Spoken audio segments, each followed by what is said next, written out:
Good afternoon everyone. कैसे हैं आप सब? आशा करते हैं अच्छे होंगे। अब ये सोच रहे होंगे कि बार बार सर आते हैं तो यही डायलॉग मारते हैं। क्या करते हैं कि पहले पूछ लेते हैं कि कैसे हैं आप लोग, सही हैं कि नहीं सही हैं।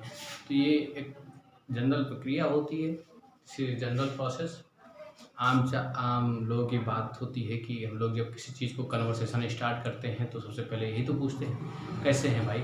आप किसी से मिलते हैं, आप जब किसी से मिलते हैं तो आप सबसे पहले क्या पूछते हैं? सर कैसे हैं आप, यही तो पूछते हैं। चलिए हम लोग शुरू करते हैं। बायोलॉजी चल रही थी, क्या चल रही थी भैया? बायोलॉजी चल रही थी। बायोलॉजी में हम लोगों ने हर्ड को कंप्लीट किया। हर्ड को कंप्लीट हुआ, हर्ड पूरी तरीके से कंप्लीट हुआ, किसी का कोई डाउट नहीं आया। अच्छी बात है, क्योंकि अच्छे से पढ़ा है इस वजह से डाउट नहीं आया। अच्छा चलिए, इस पर कुछ डिजीज होती हैं हार्ट में हमारे, जैसे कोई बीमारी हो जाए या हार्ट में कुछ इन्फेक्शन हो जाए तो क्या होगा, वो सब चीज़ देख लेते हैं हार्ट में। चलिए सबसे पहले देखेंगे, आपने नाम सुना होगा ECG, नहीं सुना तो सुन लीजिए। ECG, नहीं सुना नाम तो सुन लीजिए। इसे बोलते हैं इलेक्ट्रो, इसका फुल फॉर्म होता है इलेक्ट्रो कार्डियो। क्योंकि हार्ट से संबंधित है इस वजह से यहाँ पे क्या आएगा, कार्डियक। कार्डियो क्या हो जाएगा, इलेक्ट्रोकार्डियोग्राफ। इसे क्या बोलते हैं, इलेक्ट्रोकार्डियोग्राफ। जो कभी आप पिक्चर वगैरह में देखते होंगे ऐसे करके रहती नहीं है क्या, ये आप क्या होती है, हार्ट बीट होती है, जो इस प्रकार होती है, हार्ट बीट होती है। मेजर किया जाता है ECG द्वारा। ECG द्वारा जो है आपका देखा जाता है इलेक्ट्रोकार्डियोग्राफ, आपकी हार्ट बीट सही है कि नहीं सही है। तो वो चेक करने के लिए कहीं हार्ट में कोई प्रॉब्लम तो नहीं है आपके हार्ट बीट में, तो वो चेक की जाती है किससे, इलेक्ट्रोकार्डियोग्राफ द्वारा। वो एक चेकअप होता है जिसे हम बोलते हैं इलेक्ट्रोकार्डियोग्राफ या ECG चेकअप बोलते हैं, ठीक है। और उसका मतलब क्या होता है, इलेक्ट्रोकार्डियोग्राफ, जो इस तरीके से आप पिक्चर में देखते होंगे। कहते हैं कि जब किसी की ऐसे हो जाती है लाइन तो उसका मतलब होता है मृत्यु। ऐसे अगर सीधी हो गई लाइन, ये लाइन जो कार्डियोग्राफ है अगर सीधा हो गया तो समझ लीजिए उसके हार्ट काम करना बंद हो जाएगा, हार्ट बीट काम करना बंद हो जाएगा, हार्ट बीट ही नहीं होगा, ठीक है, तो वो मर जाता है। लेकिन जिसके इस तरीके से होता है वो समझ लीजिए नॉर्मल है, ठीक है, वो नॉर्मल है। जिसकी सीधी हो गई वो काम खत्म उनका तो जय श्री राम, है ना, फिर जो है राम राम सत्य है, ठीक। तो ये होता है, बाकी तो आप ये देख ही रहे हैं, ये नॉर्मल होता है, ये नॉर्मल है। और जब कोई मर जाता है तब ऐसे उसकी हार्ट बीट ऐसे नापी जाएगी, तो ऐसे दिखाएगी। यहाँ पर जो कंप्यूटर लगा नहीं होता है, अरे ECG नहीं समझ पा रहे हैं, कोई दिक्कत नहीं। आप कभी पिक्चर देखे होंगे तो पिक्चर में कभी कभी जब मरीज कोमा में चला जाता है या कहीं बहुत ज़्यादा एक्सीडेंट हो जाता है, तुरंत इसको ऐसे लगाया जाता है ऑक्सीजन वगैरह, तो वहाँ पे कंप्यूटर लगा होता है। कंप्यूटर में कुछ इस प्रकार की लाइन्स बनी रहती हैं, ग्रीन ग्रीन ग्रीन, तो वही चीज़ है ये, इसे बोलते हैं ECG, ठीक है। अगला देखते हैं, ये जानना जरूरी था हार्ट में, ये जानना जरूरी था हार्ट में। तो चलिए अब हम लोग आगे देखते हैं। ECG के अलावा हम लोग देखेंगे CAD। CAD क्या होता है, CAD इसे बोलते हैं कोरोनरी आर्टरीज डिजीज। डिजीज का मतलब समझते हैं, डिजीज का मतलब होता है बीमारी, ठीक है। कोरोनरी आर्टरी डिजीज जो हार्ट होता है, हार्ट में जो हार्ट है हमारा, हार्ट जो होता है, हार्ट में जो ऑक्सीजन ट्रांसपोर्ट होता है, ऑक्सीजन का जो ट्रांसपोर्टेशन होता है, ऑक्सीजन का जो ट्रांसपोर्टेशन होता है, ऑक्सीजन का जो ट्रांसपोर्टेशन होता है हार्ट में, वो कौन करता है, कोरोनरी आर्टरी करती है। कौन करती है, कोरोनरी आर्टरी करती है। लेकिन क्या होता है, जब कभी इनमें इन्फेक्शन आ जाता है, जब कभी इनमें इन्फेक्शन आ गया, आर्टरी मतलब धमनी, ऐसी आर्टरी जो ऑक्सीजन का ट्रांसपोर्ट करती हो हार्ट में, उससे हम बोलते हैं कोरोनरी आर्टरी। बातें समझ में, ऐसी आर्टरी, ऐसी धमनी जो हार्ट में क्या करती हो, ऑक्सीजन का ट्रांसपोर्ट करती हो, ऑक्सीजन लेकर जाती हो, उसे हम बोलते हैं कोरोनरी आर्टरी। ठीक है, अगर कोरोनरी आर्टरी में कोई गड़बड़ी आ गई, कोई इन्फेक्शन हो गया, किसी प्रकार का इन्फेक्शन हो गया है ना, इन्फेक्शन हो गया तो क्या होता है, डिजीज हो जाती है जिसे हम बोलते हैं CAD, कोरोनरी आर्टरी डिजीज। क्या बोलते हैं? CAD, coronary artery disease. इसमें क्या होता है, जनरली सीधा क्या आता है, हार्ट अटैक आता है। क्या आता है? हार्ट अटैक आता है ना। चलिए, ये चीज़ हो गई। उसके बाद आपने सुना होगा कई लोगों के क्या चल रहा है, ये डिजीज चल रही है, हार्ट से संबंधित डिजीज चल रही है, बीमारी चल रही है। ठीक है, क्या होता है कई बार,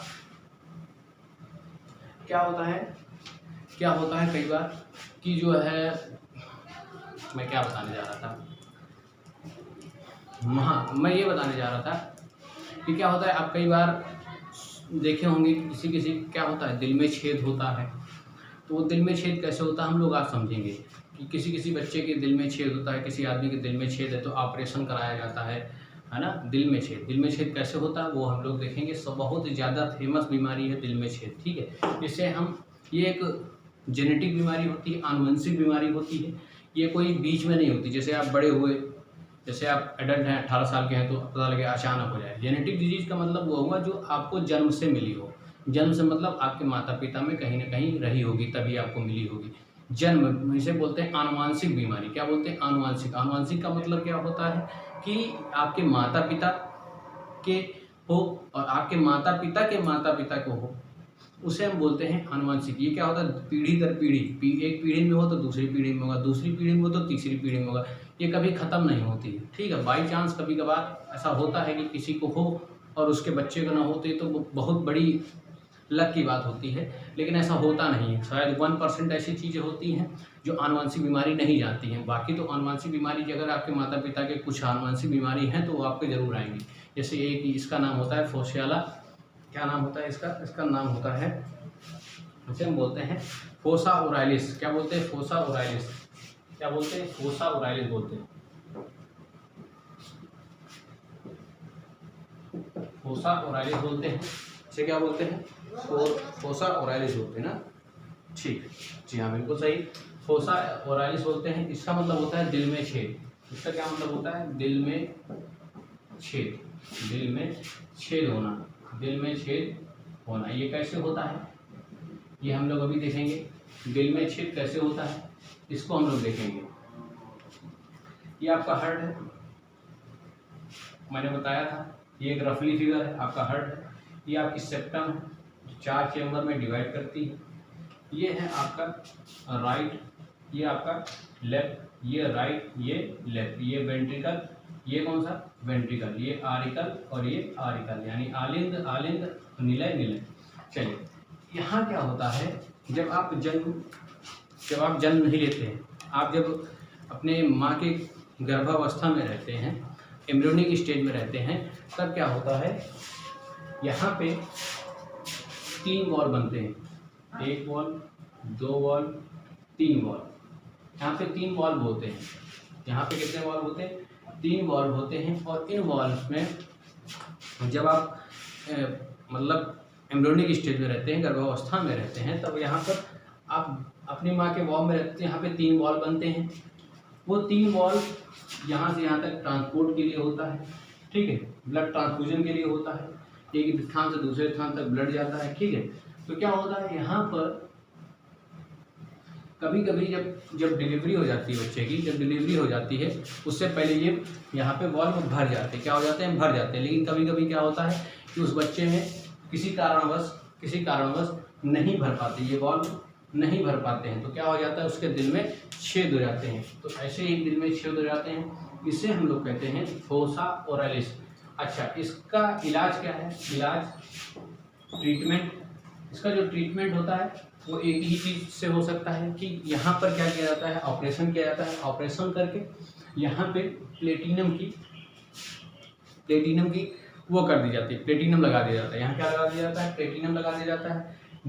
क्यों लगा दिया जाता है? प्लेटिनम ही क्यों लगाया जाता है? प्लेटिनम की सर्जरी की जाती है यहाँ पर। क्यों? क्योंकि प्लेटिनम एक नॉन रिएक्टिव एलिमेंट है, आपको पता होगा, केमिस्ट्री पढ़े होंगे तो पता होगा।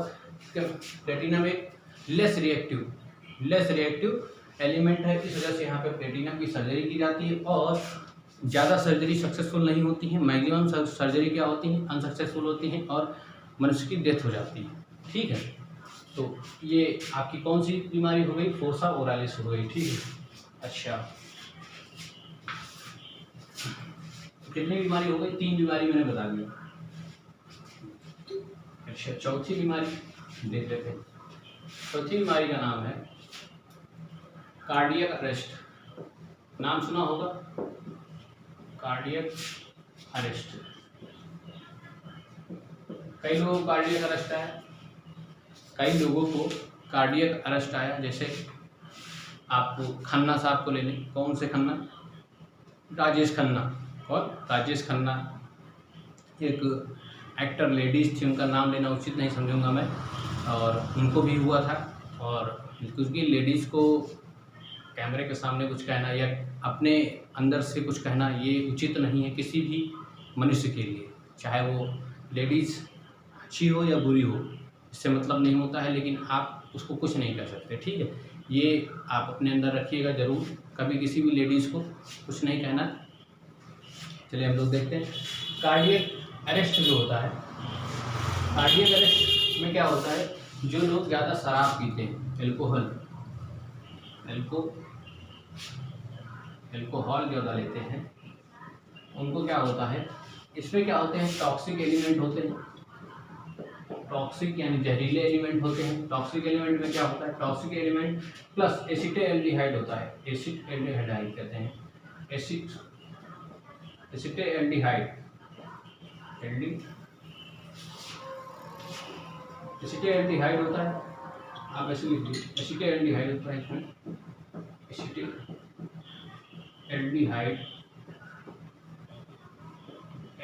होता है। इसमें क्या होता है, एसिटेल्डिहाइड होता है। टॉक्सिक एलिमेंट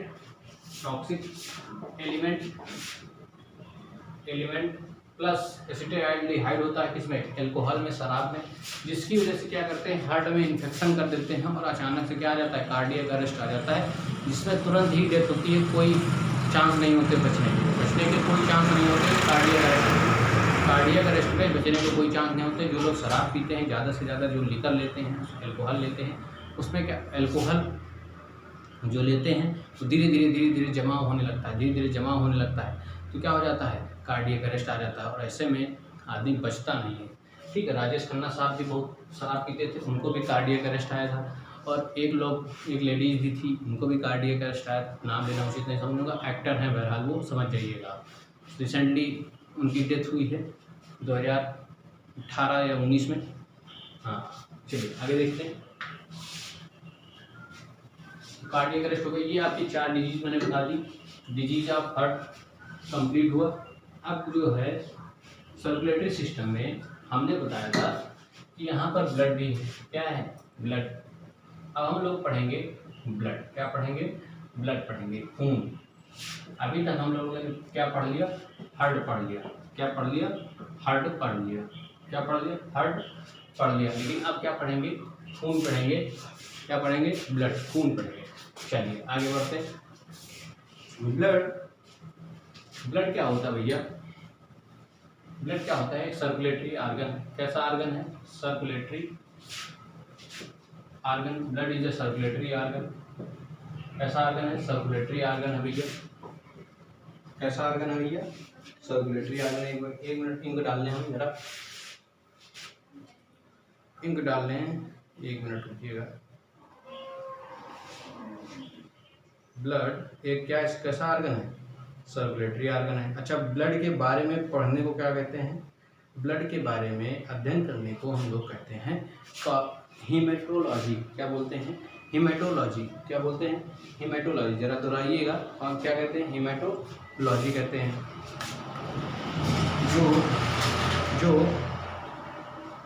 जो ब्लड वाले डॉक्टर होते हैं, स्पेशलिस्ट जो होते हैं ब्लड के, उन्हें हम क्या बोलते हैं, हीपेटोलॉजिस्ट बोलते हैं। क्या बोलते हैं, हीमेटोलॉजिस्ट बोलते हैं, सॉरी हीमेटोलॉजिस्ट बोलते हैं। मैं लिख दे रहा हूँ यहाँ पर, मैं यहाँ लिख दे रहा हूँ। ये कैसा ऑर्गन है, ये एक परिसंचरण तंत्र है। तंत्र है, परिसंचरण आर्गन है। कैसा आर्गन है? परिसंचरण आर्गन है, ठीक है, सर्कुलेटरी आर्गन है। दूसरी बात, इसकी जो ब्लड की जो बात करते हैं, ब्लड के जो study to study about blood, to study about blood, to study about blood is known as hematology। कई लोग हेमाटो की स्पेलिंग ऐसे लिखते हैं HEAMATO, तो जो लिखना चाहे आप लिख सकते हैं, दोनों ही सही है, ठीक है। हेमाटोलॉजी या हेमाटोलॉजी दोनों ही स्पेलिंग सही है, चाहे HI से शुरू करें चाहे HEA से शुरू करें, दोनों ही सही है, हेमाटोलॉजी कहते हैं। और जो इनके डॉक्टर्स होते हैं, ब्लड के जो डॉक्टर्स होते हैं, डॉक्टर्स ऑफ ब्लड, जो स्पेशलिस्ट होते हैं ब्लड के, उन्हें हम बोलते हैं, क्या बोलते हैं? हेमाटोलॉजिस्ट। क्या बोलते हैं?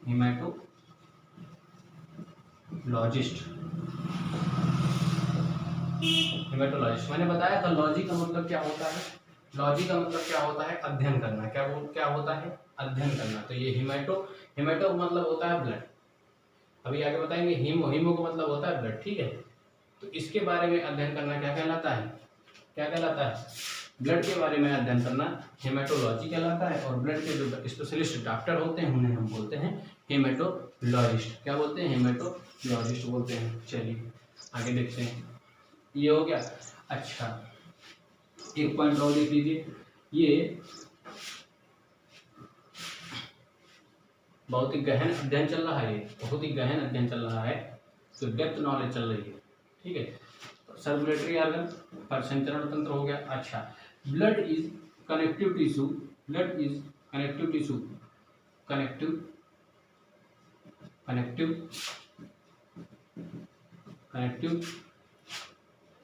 टिश्यू। ब्लड कैसा है? कनेक्टिव टिश्यू होता है, यानी संयोजी ऊतक होता है। ब्लड क्या है? एक संयोजी ऊतक है। क्या है? संयोजी ऊतक है। ब्लड क्या है? ब्लड एक संयोजी ऊतक है। इसका मतलब क्या हुआ? ये क्या करता है? कनेक्ट करता है, एक किसी चीज को कनेक्ट करता है, यानी एक ऊतक को क्या करता है? कनेक्ट करता है, एक ऊतक को दूसरे ऊतक से कनेक्ट करता है, इसीलिए इसमें क्या कहते हैं? संयोजी ऊतक कहते हैं। ये क्या होता है? ब्लड आपको पता होगा, इट इज सर्कुलेटरी फ्लूइड,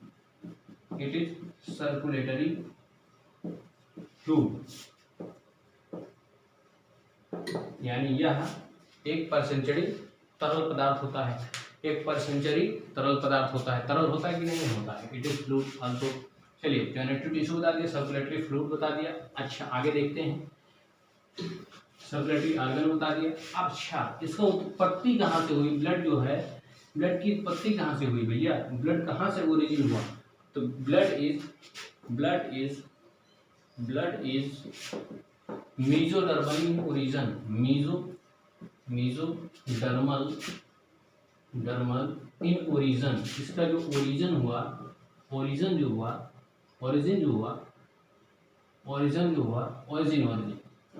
है, इसका जो ओरिजिन है वो क्या है? मेसोडर्मल का मतलब समझते हैं, एक लेयर बनती है आप में, इसकी जो ब्लड की उत्पत्ति जो हुई है वो कहाँ से हुआ? मेसोडर्मल से हुआ है।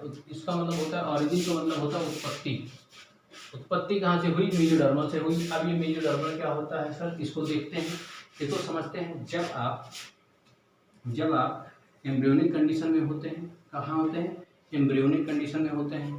एम्ब्रियोनिक कंडीशन में होते हैं। एम्ब्रियोनिक कंडीशन में मतलब समझते हैं, गर्भावस्था में होते हैं।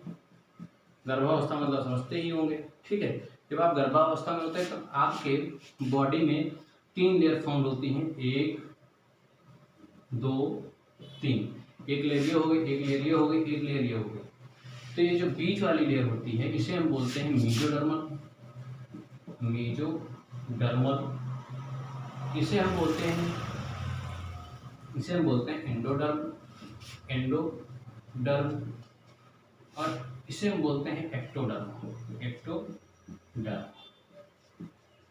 आप जब गर्भावस्था, मैंने क्या बोला कि कि ब्लड कहाँ से ओरिजिन होता है, ब्लड की उत्पत्ति कहाँ से हुई, ब्लड की उत्पत्ति कहाँ से हुई है, तो वो ये है एम्ब्रियोनिक कंडीशन में जब आप गर्भावस्था में होते हैं तो आपकी बॉडी में 3 लेयर फॉर्म होती हैं। एक होती है एंडोडर्म, एक होती है मेसोडर्म और एक होती है कौन सी, इसे मेसोडर्म लिखिए, क्या लिखिए मेसोडर्म और एक लिखिए एक्टोडर्म, एंडोडर्म, मेसोडर्म और एंडोडर्म। ठीक है, चलिए इसमें क्या होता है, इसमें आपके इंटरनल बॉडी पार्ट बनते हैं, इंटरनल बॉडी पार्ट्स बनते हैं। इंटरनल बॉडी पार्ट्स कौन कौन से, जैसे कि लीवर, पैंक्रियाज, इंटेस्टाइन मतलब कि आंत बनती है, अग्नाशय बनता है,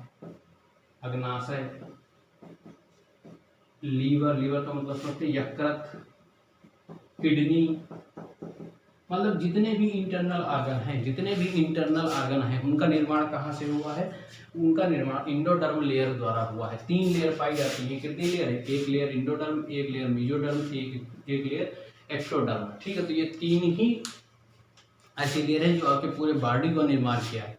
पूरे बॉडी का स्ट्रक्चर किसने बनाया, इन 3 लेयर ने बनाया। जब आप कहाँ थे, जब एम्ब्रियोनिक कंडीशन में थे, जब आप गर्भावस्था में थे, तो कौन कौन सी, एंडोडर्म, मेसोडर्म और एक्टोडर्म। बात समझ आई। तो ये जो इंटरनल बॉडी पार्ट्स हैं उनको बनाया है किसने, एंडोडर्म ने। जैसे लीवर हो गया, पैंक्रियाज हो गया, इंटेस्टाइन हो गया, स्टमक हो गया, जितने भी इंटरनल आर्गन हैं, आंतरिक तंत्र हैं, उनको किसने बनाया, किस लेयर ने बनाया, एंडोडर्म बनाया। अच्छा, जो मेसोडर्म है, मैं यहाँ से इसको हटा दे रहा हूँ। जो मेसोडर्म है इसमें बनता है कार्डियक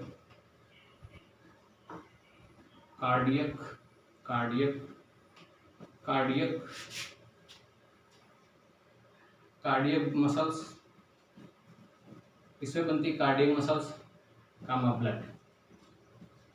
क्या बनता है, कामा ब्लड। बात समझ में, कार्डियक मसल्स और ब्लड। कार्डियक मसल्स का मतलब समझते हैं, मैंने बताया था पहले दिन जब हार्ट पढ़ाते, कहीं भी कार्डियक का मतलब आ जाए तो समझ जाइएगा कि वो किससे संबंधित है, हार्ट से संबंधित है। तो कार्डियक मसल बनी, यानी आपका हार्ट का निर्माण कहाँ होता है, मेसोडर्म में होता है। और इसी प्रकार ब्लड का जो निर्माण होता है वो कहाँ होता है, मेसोडर्म लेयर में होता है। एक्टोडर्म में सर, एक्टोडर्म में क्या बनता है, नाम ही से हाजिर है, एक्टो का मतलब होता है बाहरी।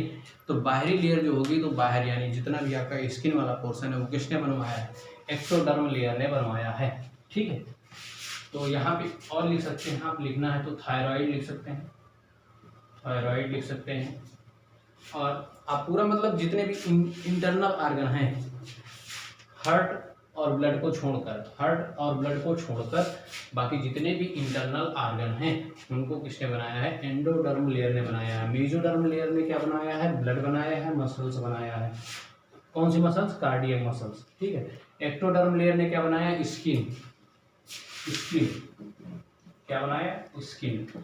बात समझ में, कितनी गहरी बात बता दी, बताइए कहाँ पढ़ रहे थे, कहाँ पहुँच गए।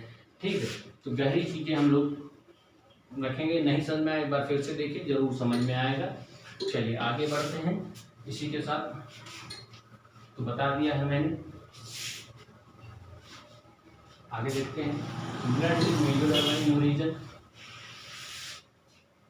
ब्लड, खून, जिसे हम रक्त भी कहते हैं, क्या बोलते हैं, रक्त। ठीक, तो ये चीजें हमने बताई। अच्छा, आगे बात करते हैं। ब्लड में हम बात करेंगे आगे, कार्डियक जो है, ब्लड फॉर्मेशन कहाँ होता है, ब्लड का फॉर्मेशन कहाँ होता है, ब्लड फॉर्म कहाँ होता है, ब्लड बनता कहाँ है, फॉर्मेशन कहाँ होता है, तो वो आपको पता होना चाहिए कहाँ होता है, बोन मैरो में होता है।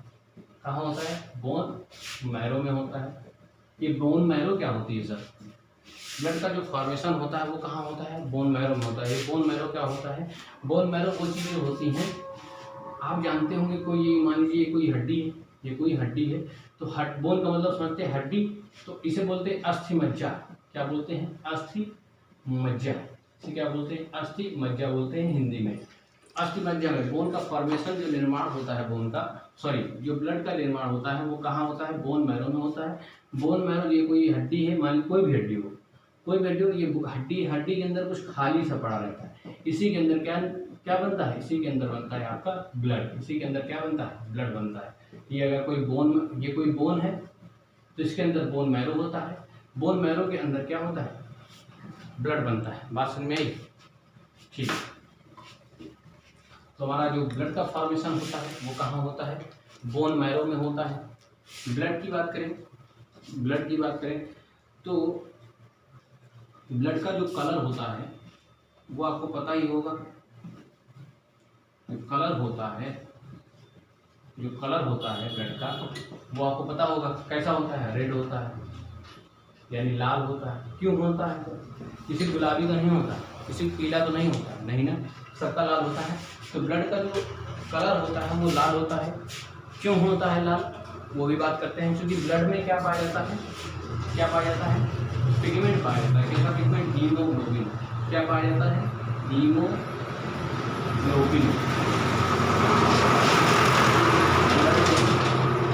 एक पिगमेंट पाया जाता है, वर्णक पाया जाता है, पिगमेंट पाया जाता है। जैसे पत्तियां हरी होती हैं, किसकी वजह से? एक पिगमेंट के कारण, एक वर्णक के कारण। कौन सा वर्णक होता है? क्लोरोफिल वर्णक होता है। ठीक है। तो पत्तियां क्यों ग्रीन होती? क्योंकि वहां पर पाया जाता है क्लोरोफिल। उसी प्रकार ब्लड हमारा जो है, जो कलर रेड पाया जाता है वो किस पिगमेंट की वजह से होता है? वो हीमोग्लोबिन पिगमेंट की वजह से होता है। और ये जो हीमोग्लोबिन होता है, इसमें ऐसा क्या होता है कि जिसकी वजह से ब्लड क्या होता है? लाल होता है। सर, हीमोग्लोबिन में पाया जाता है आयरन प्लस प्रोटीन। क्या पाया जाता है? आयरन प्लस प्रोटीन पाया जाता है। हीमोग्लोबिन में क्या होता है? आयरन और प्रोटीन। ग्लोबिन का मतलब क्या होता है? प्रोटीन। ग्लोबिन का मतलब होता है प्रोटीन। बात में तो पिगमेंट पाया जाता है, इस वजह से रेड कलर होता है। चलिए, कई ऐसे जीव हैं जिनके अलग अलग कलर होते हैं, जैसे कि मैं बताता हूँ अभी आपको, आगे बात करेंगे अभी हम। ये ब्लड का कलर हो गया, ब्लड ये हो गया, ठीक है, और ये हो गया, फॉर्मेशन करवा दिया मैंने, इंट्रोडर्म बता दिया, एक्सोडर्म बता दिया, ठीक है। और क्या बता दें इसमें? हाँ, बोन मैरो बता दिया है। चलिए, ब्लड का पीएच वैल्यू देख लेते हैं। पीएच मान समझते हैं ना? पीएच वैल्यू नहीं बताया अभी। तो pH value of blood, pH value क्या होती है ब्लड की? ब्लड की जो पीएच वैल्यू होती है वो 7.2 to 7.4 होती है। ये पीएच वैल्यू क्या होता है? पीएच मतलब समझते हैं, केमिस्ट्री में पढ़ा होगा, क्या होता है? Concentration of hydrogen ion is called pH. वही पीएच वैल्यू कितनी होती है? 7.2 to 7.4। अगर अरे यार, ठीक, सही है, ठीक है। पीएच वैल्यू सही। पीएच वैल्यू क्या होती है? 7.2 to 7.4 होती है।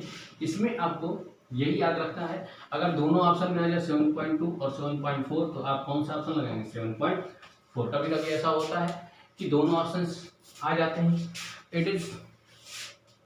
ये कभी कभी क्या होता है, दोनों ऑप्शन आ जाते हैं 7.2 7.4। जैसे आपके पास 4 ऑप्शन आ जाए, 7.3 और 7.5, तो आपके पास ऑप्शन ए है, आपके पास ऑप्शन ए, बी, सी और डी, ये 4 ऑप्शन है। आपसे पूछा गया पीएच वैल्यू बताइए किसकी? ब्लड की पीएच वैल्यू बताइए, तो आप तुरंत ऑप्शन लगाएंगे 7.2 देखें तो कई लोग इसको लगा देंगे, इसको तो लगाएंगे नहीं, इसको लगाएंगे नहीं, तो सीधा किसको लगाना? बी को लगाना। अगर दोनों आ जाए तो ये आ जाए, ये हो जाता है 7.4। अगर कोई इसमें से जैसे ये नहीं है, इसकी जगह 7.6 दे रखा हो तो ये ऑप्शन सही है, फिर ये गलत। बात समझ में? ठीक। और जो है थोड़ा पीएच वैल्यू हो गई, इसको हटा देते हैं। तो पीएच वैल्यू हो गई। पीएच वैल्यू के अलावा और क्या देखेंगे ब्लड में? ब्लड के भी पार्ट्स देखने से पहले हम लोग क्या देखेंगे? ब्लड के कुछ प्रॉपर्टीज देख लेते हैं। पीएच वैल्यू हो चुकी है। और हाँ, अभी देखना है कि हमारे जो अंदर ह्यूमंस के अंदर ब्लड, ह्यूमंस में मेल में और फीमेल में कितना ब्लड होता है। ह्यूमन्स में मेल और फीमेल, ह्यूमन्स दो प्रकार के होते हैं ना, एक मेल एक फीमेल, ठीक है। तो मेल में कितना होता है, यहाँ पे होता है 4.5 से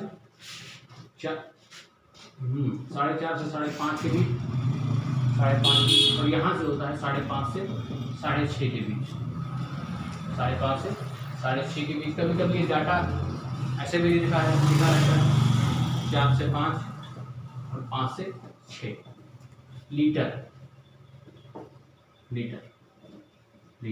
बात समझ में, लीटर। कभी कभी ऐसे भी दिखता है आपको कि मेल्स में 5 से 6 लीटर, ये 5.5 से 6.5, फीमेल में 4.5 से 5.5 या 4 से 5। एनसीईआरटी ये मानता है, और बाकी बुक्स में, कई बुक्स में ऐसा भी लिखा हुआ है 4 से 5 लीटर, 5 से 6 लीटर, याद रखिएगा, ठीक है। ह्यूमंस में जो ब्लड होता है, खून होता है, वो कितना होता है। हाँ, और एक चीज और याद रखिएगा कि आपका टोटल बॉडी वेट का 7% ब्लड होना ही चाहिए, यानी टोटल बॉडी वेट का 7%, मान लीजिए 7%, यानी कि अगर आप 100 किलो के हैं, तो आप में 7 लीटर ब्लड होना ही चाहिए। कितना होना चाहिए, 7 लीटर, यानी 7% ब्लड तो होना ही चाहिए। अगर आप 100 किलो के हैं तो 7 लीटर ब्लड होना ही चाहिए। जैसे आप 70 किलो के हैं तो आप में कितना ब्लड होना चाहिए, 7% निकालेंगे 70 का, जब 7% निकालेंगे तो 7 7 49, 4.9 लीटर, कितना होना चाहिए, 4.9 लीटर, ये इतना ब्लड होना चाहिए। 70 का 7% कितना आएगा, 4.9 लीटर। यानी हम ये कहना चाहते हैं कि किसी भी ह्यूमन में अगर उसका जो बॉडी वेट जो वजन है, उसका 7% ब्लड होना ही चाहिए। आगे देखते हैं, चलिए आगे देखते हैं, मेल हो गया, फीमेल हो गया। अच्छा, ये चीज़ें हो गई ब्लड में। और ब्लड में अभी हमको और क्या बताना है, कलर तो बता ही दिया क्यों होता है, और ये भी बता दिया। अच्छा, जो पीएच वैल्यू होती है, पीएच वैल्यू में हमने एक चीज़ बताया नहीं, क्या नहीं बताया, पीएच वैल्यू में हमने ये नहीं बताया कि 7.4 जो होता है, ये आपको पता ही होना चाहिए था। ये कैसा होता है, बेसिक नेचर होता है। कैसा होता है, बेसिक नेचर का होता है, इसलिए क्या होता है, सॉल्यूबल इन वाटर, यानी आपका ब्लड जो होता है वो पानी में घुल सकता है। क्या होता है, पानी में घुल जाता है। ब्लड कैसा होता है, पानी में घुलनशील होता है, ठीक है। आगे देखेंगे हम लोग,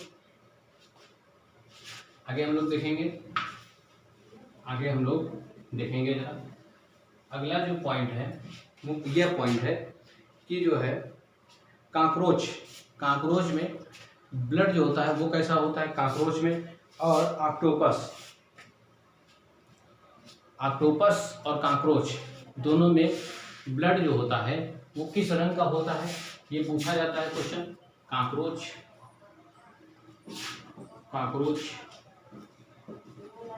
काकरोच जिसे आप कहते हैं, और ऑक्टोपस जानते हैं ना, एक एनिमल होता है ऑक्टोपस, है ना।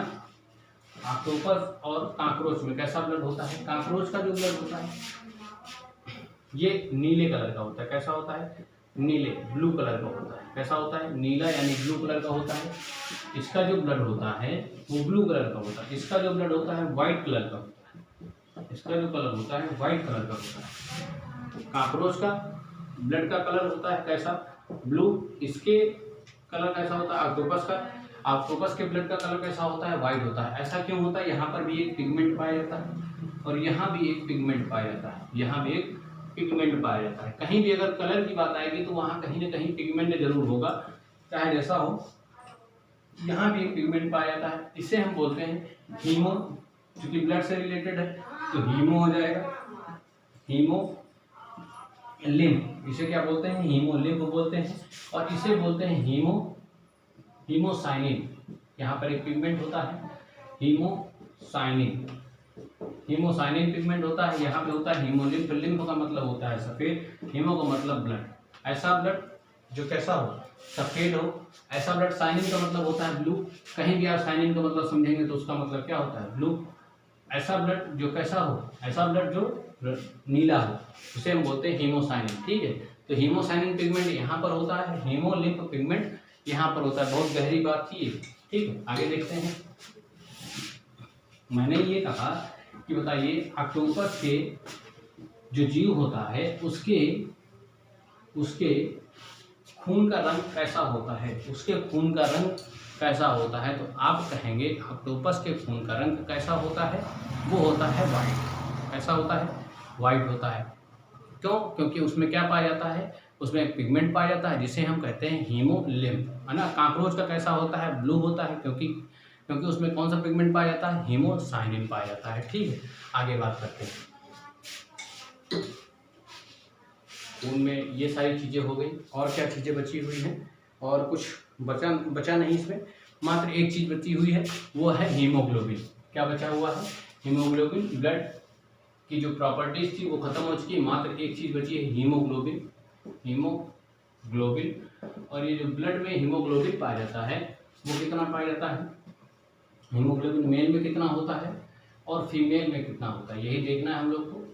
अगर ये इधर उधर बैलेंस इम्बैलेंस होगा तो गड़बड़ हो जाएगी, दिक्कत हो जाएगी। इसका होता है 14 to 17 ग्राम पर 100 ml ऑफ ब्लड। यानी कि आप 100 ml ब्लड लीजिए, कितना ml? 100 ml ब्लड लीजिए, तो उसमें कितना ग्राम होना चाहिए मेल में? मेल का मान लीजिए मेरे इंजेक्शन से खून निकालिए, इंजेक्शन से आप नीडल से सुई से खून निकालिए और वो 100 ml निकालिए। 100 ml में कितना हीमोग्लोबिन होना चाहिए? 14 से 17 ग्राम। कितना ग्राम? 14 से 17 ग्राम होना ही चाहिए। बात समझ में? अच्छा, फीमेल में अगर हम बात करें तो वो होता है 10 से 13 ग्राम पर 100 ml ऑफ ब्लड। बात समझ में? चलिए आगे बढ़ते हैं। हीमोग्लोबिन खत्म होता हुआ, यहाँ से ब्लड की प्रॉपर्टीज खत्म होती है। अब ब्लड के अंदर कुछ चीजें पढ़ेंगे। ब्लड के मेनली दो कंपोनेंट्स होते हैं।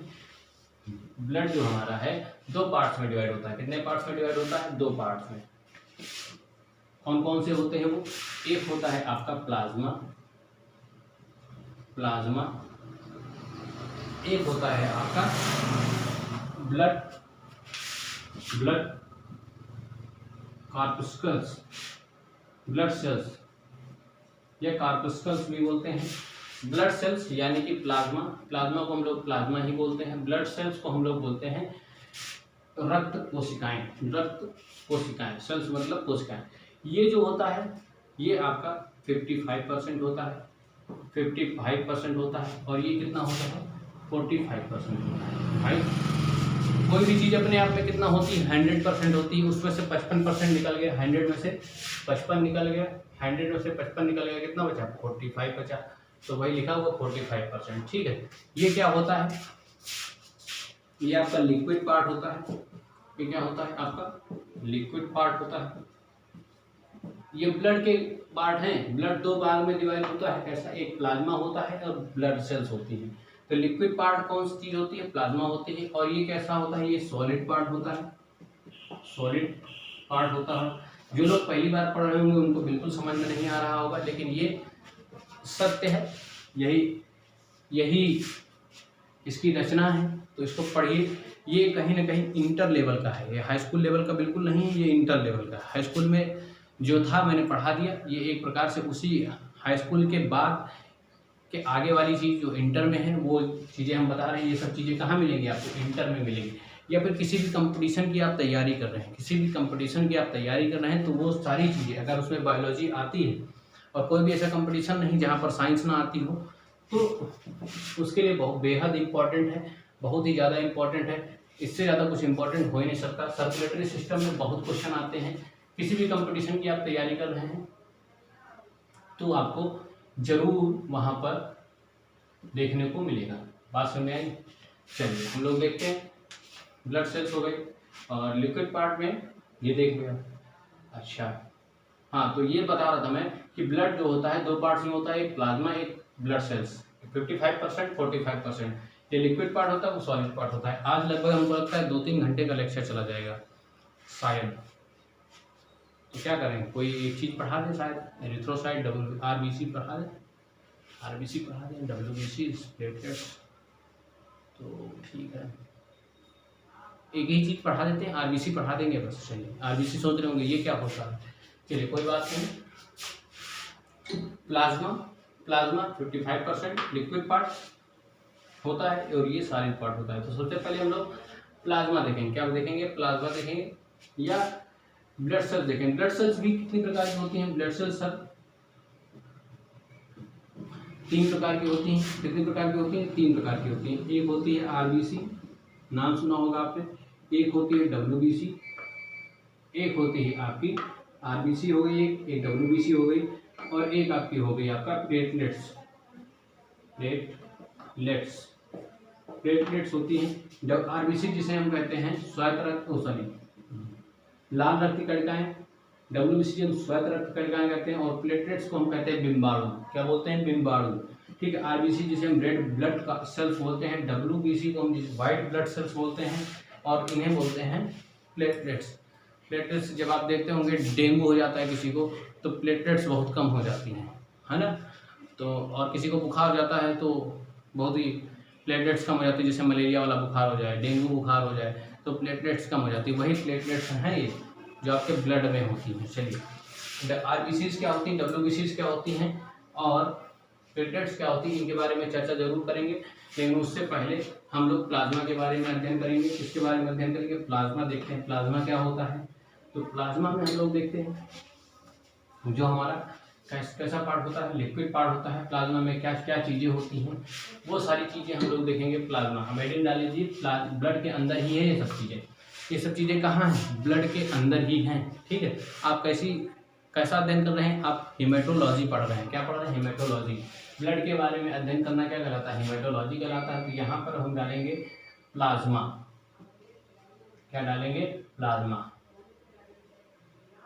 क्या डालेंगे, plasma. It is liquid part of blood, liquid part of blood, it is liquid part of blood. यह लिक्विड पार्ट है ब्लड का। ब्लड का कैसा पार्ट है, लिक्विड पार्ट है। ब्लड का कैसा पार्ट है, लिक्विड पार्ट है। अच्छा, प्लाज्मा की बात करते हैं। प्लाज्मा जो है, प्लाज्मा में यह कैसा पार्ट है, लिक्विड पार्ट है ब्लड का। ठीक है, हाँ। अब इनका जो प्लाज्मा का कलर जो होता है वो कैसा होता है, कलर की बात करते हैं। प्लाज्मा का जो कलर होता है, पॉइंट जो है इसका दूसरा जो पॉइंट है, कलर जो होता है प्लाज्मा का वो कैसा होता है, पेल येलो। पेल येलो का मतलब क्या होता है सर, येलो तो सुना है सर, पेल येलो क्या मतलब होता है सर, येलो तो सुना है लेकिन पेल येलो क्या होता है। पेल येलो का मतलब होता है हल्का पीला। ऐसा हल्का पीला। हल्का पीला क्यों होता है अभी बताते हैं। लीवर जो होता है हमारा, आपने सुना होगा, लीवर जो होता है हमारा वो 2 पिगमेंट सिक्रेट करता है। कौन कौन से पिगमेंट सिक्रेट करता है, 2 पिगमेंट, 2 वर्णक सिक्रेट करता है हमारा लीवर। कौन कौन से, एक बिलीरुबिन, एक बिलीवर्डिन। कौन कौन से, बिलीरुबिन और बिलीवर्डिन। तो जो हमारा बिलीरुबिन होता है, जो हमारा बिलीरुबिन होता है, बिलीरुबिन पिगमेंट की वजह से ये क्या होता है, येलो होता है। बात समझ में आई, किस पिगमेंट के कारण, बिलीरुबिन पिगमेंट के कारण। किस पिगमेंट के कारण, बिलीरुबिन पिगमेंट के कारण। यहाँ पे एक पिगमेंट होता है, यहाँ पे एक पिगमेंट होता है जिसका नाम है, मैंने बताया जहाँ भी कलर की बात आएगी, मैंने बताया आपको कि जहाँ पे कलर की बात आएगी तो कहीं ना कहीं वहाँ पर पिगमेंट जरूर होगा। तो यहाँ पे कैसा पिगमेंट होता है, बिलीरुबिन। बिलीरुबिन पिगमेंट होता है जो लीवर हमारा बनाता है ना। तो हमारा लीवर बनाता है, लीवर में बिलीरुबिन होता है। एक मैंने बताया बिलीवर्डिन, एक होता है बिलीवर्डिन। बिलीवर्डिन पिगमेंट का क्या काम होता है, बिलीवर्डिन पिगमेंट क्या करता है, ये भी येलो होता है। जब बिलीवर्डिन पिगमेंट जब बिलीरुबिन पिगमेंट क्या होता है, ज़्यादा हो जाता है अमाउंट में, तो आप क्या हो जाती है, जॉइंडिस हो जाती है। आपको पता होगा शायद, जब आप जॉइंडिस होते हैं तो पूरा शरीर कैसा होता है, पीला पड़ने लगता है। तो किस पिगमेंट के कारण, बिलीरुबिन पिगमेंट के कारण। किसके कारण, बिलीरुबिन पिगमेंट के कारण। चलिए, बिलीवर्डिन आपके काम का अभी है नहीं, जब होगा तब बताएंगे आपका बिलीवर्डिन किस काम का आता है। चलिए, तो ये पिगमेंट था, इसका कलर पेल येलो होता है। क्यों होता है, पेल येलो मतलब होता है हल्का पीला, हल्का पीला। हल्का पीला, हल्का पीला। चलिए आगे बात करते हैं, इसी में प्लाज्मा की बात करते हैं। मैंने बताया लिक्विड पार्ट है, इसमें जो जिसका कलर जो होता है वो येलो होता है, पेल येलो होता है। क्यों होता है? क्योंकि इसमें पिगमेंट पाया जाता है। कैसा? बिलीरुबिन, जो कौन सीक्रेट करता है? लीवर सीक्रेट करता है। चलिए आगे देखते हैं हम लोग। इसके बाद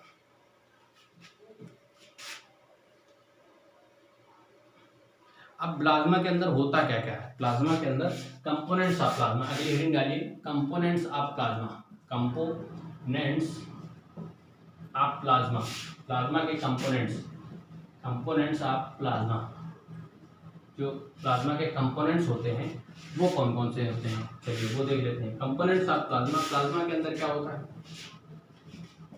वाटर होता है, मिनरल्स होते हैं, मिनरल्स होते हैं, मिनरल्स हो गए, प्रोटीन्स होते हैं, मिनरल्स होते हैं, प्रोटीन्स होते हैं, वाटर होते हैं, मिनरल्स होते हैं, मिनरल्स होते हैं, और क्या होते हैं यहाँ पर?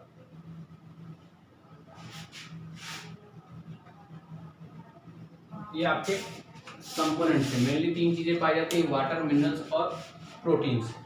जो हमारा वाटर होता है वो 90 से 92% होता है, 90 से 92% वाटर होता है। जो हमारे मिनरल्स होते हैं ये आपका 1 से 2% के बीच में होता है। मिनरल्स जो भी खनिज पदार्थ होते हैं वो 1 से 2% में होते हैं। बाकी बचे 6 से 8% क्या होते हैं? यहाँ पर प्रोटीन पाए जाते हैं। क्या पाए जाते हैं? प्रोटीन्स पाए जाते हैं। चलिए सही है, बिल्कुल सही है। Water, minerals and proteins. Proteins 6 से 8% पाए जाते हैं और मिनरल्स 1 से 2% पाए जाते हैं। वाटर 90 से 92% पाया जाता है। कहाँ? प्लाज्मा के अंदर। देखिए ब्लड, ब्लड के अंदर प्लाज्मा, प्लाज्मा के अंदर कितनी सारी चीजें। ठीक है, ये सब किसके कंपोनेंट्स होंगे फिर? अगर ब्लड के भी होंगे, है ना? तो ब्लड में ये सब चीजें, और ब्लड के अंदर प्लाज्मा, प्लाज्मा के अंदर ये सब चीजें। तो ये प्रोटीन्स होते हैं 6 से 8%, पानी होता है 90 से 92%, मिनरल्स होते हैं 1 से 2%। ये जो प्रोटीन्स होते हैं जरा देखिए कौन कौन से प्रोटीन्स होते हैं यहाँ पर। एक प्रोटीन्स होता है, यहाँ पे हम लिख दे रहे हैं, दिख रहा होगा आप लोगों को, thrombin, thrombin protein, prothrombin, prothrombin, fibrinogen, fibrinogen, fibrinogen, है ना, फाइब्रिनोजन। उसके बाद आपका होता है ग्लोबुमिन, ग्लोबुमिन, ग्लोबुमिन है ना, एक प्रोथ्रोम्बिन, थ्रोम्बिन, फाइब्रिनोजन, फाइब्रिन, एक और होता है फाइब्रिन। तो ये आपके क्या हो गए? और एक और होता है एल्बुमिन, एक और होता है एल्बुमिन, एल्बुमिन। तो ये आपके क्या हो गए? प्रोटीन्स पाए जाते हैं। 1 प्रोटीन, 2 प्रोटीन, 3 प्रोटीन, 4, 5, 6 प्रोटीन पाए जाते हैं। कहाँ? प्लाज्मा के अंदर। कौन कौन से? थ्रोम्बिन, प्रोथ्रोम्बिन, फाइब्रिनोजन, ग्लोबुमिन और ये फाइब्रिन और एल्बुमिन। बात समझ में आई? तो ये जो प्रोटीन्स होते हैं, ये जो आपके प्रोटीन्स हैं, ये कहाँ पाए जाते हैं? प्लाज्मा के अंदर पाए जाते हैं। इनका काम क्या होता है? इनका वर्ग क्या होता है? इन प्रोटीन्स का काम क्या होता है? ये प्रोटीन्स आपके ब्लड क्लॉटिंग में फायदेमंद होते हैं। किसमें फायदेमंद होते हैं? Blood clotting. ब्लड क्लॉटिंग समझते हैं? नहीं समझते हैं, अभी नहीं जानते होंगे, आगे जब हम बात करेंगे। ब्लड क्लॉटिंग का मतलब होता है रक्त का थक्का जमना। जब आप कहीं चोट लग जाती है तो जब कट जाता है तो वहाँ पर कुछ देर बाद क्या हो जाता है? थक्का जम जाता है। क्या हो जाता है? थक्का जम जाता है। तो उससे हम बोलते हैं ब्लड क्लॉटिंग। क्या बोलते हैं? Blood clotting. तो ये blood, it is helpful in blood clotting. ठीक है, ये कहाँ हेल्पफुल होते हैं? ब्लड क्लॉटिंग में हेल्पफुल होते हैं। प्लाज्मा में ये सब चीजें हो गई। अब जो है प्लाज्मा का कार्य क्या होता है? फंक्शन ऑफ प्लाज्मा, बहुत इंपॉर्टेंट चीज बताने जा रहे हैं हम। Function of plasma, function of plasma, plasma के कार्य, प्लाज्मा के अंदर क्या क्या चीजें थी प्लाज्मा का, अब हम लोगों ने देखा। अब हम देखते हैं प्लाज्मा वर्क कैसे करता है। वर्क्स या फंक्शन ऑफ, फंक्शन, वर्क लिखिए या फंक्शन लिखिए, बातें की है। फंक्शंस ऑफ प्लाज्मा, प्लाज्मा के फंक्शंस क्या हैं? प्लाज्मा के फंक्शंस क्या हैं? प्लाज्मा के फंक्शंस क्या हैं? चलिए प्लाज्मा के फंक्शंस क्या क्या है वो देखते हैं हम लोग। पहला वर्ग देखिए, इट रेगुलेट्स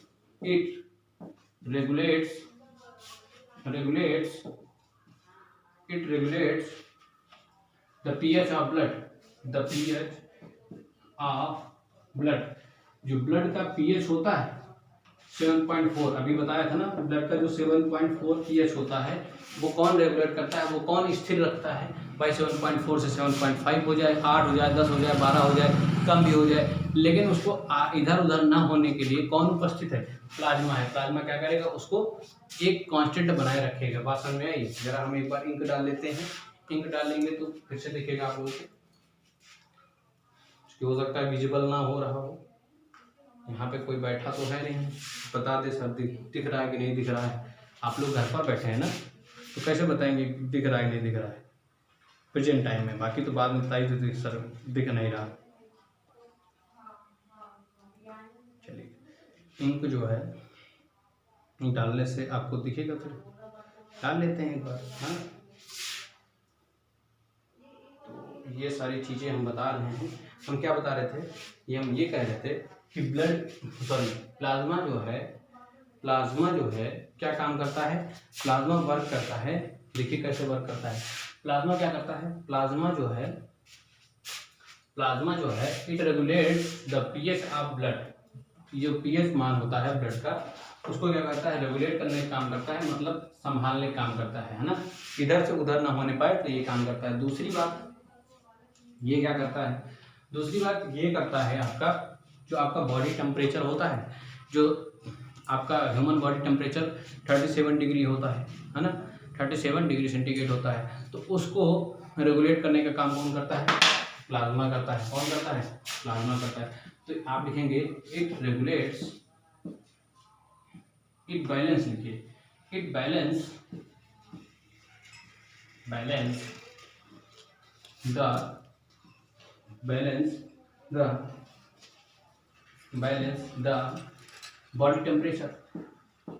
बॉडी टेम्परेचर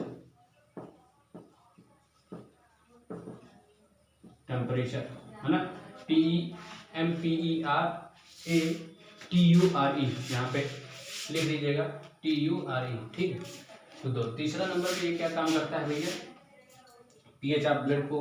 और तीसरी काम इसका, ये मोस्ट इम्पोर्टेंट काम है, मोस्ट इम्पोर्टेंट काम मतलब ये है कि आपको याद रखना है, इसका काम ये होता है कि जो 3 नंबर काम है इसका काम ये है कि ये हेल्प करता है, इट इज हेल्पफुल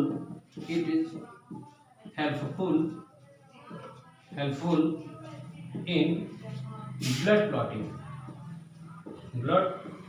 क्लॉटिंग। क्यों ये ब्लड क्लॉटिंग में कैसे मदद करेगा, क्योंकि इसके पास क्या होते हैं, प्रोटीन्स होते हैं। जो मेनली प्रोटीन्स होता है ब्लड क्लॉटिंग में होता है फाइब्रोनोजन। क्या होता है, फाइब्रोनोजन, ठीक। तो it is helpful in blood clotting, ठीक है। ये 3 फंक्शन इसके जो मोस्ट इंपॉर्टेंट थे मैंने लिखवा दिया है।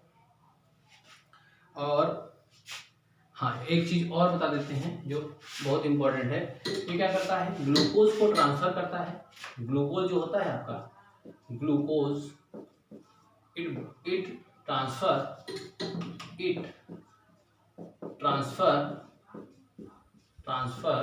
Glucose to the cell.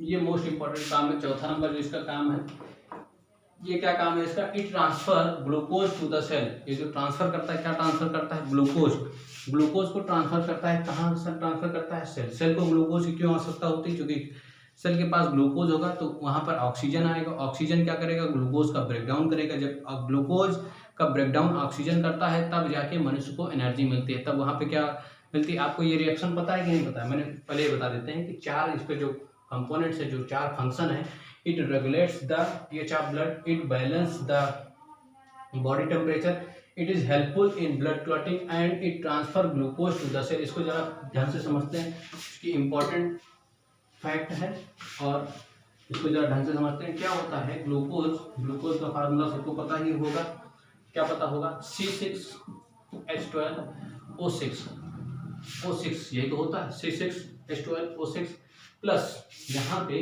Oxygen आएगा, रिएक्शन करेगा, तो यहाँ पे क्या बनता है सर, यहाँ पे बनता है sir H2O plus CO2 plus ATP। ये जो ATP होती है ये भी तो ऊर्जा, ये कब हुआ, ये तभी संभव हो सकता था जब यहाँ पे ऑक्सीजन आए। तो किसी भी सेल को अगर एनर्जी की ज़रूरत है, और ज़रूरी होगा ही, क्योंकि अगर सेल्स के वो एनर्जी की रिक्वायर्ड होती ही होती है, रिक्वायरमेंट होती ही होती है। क्यों?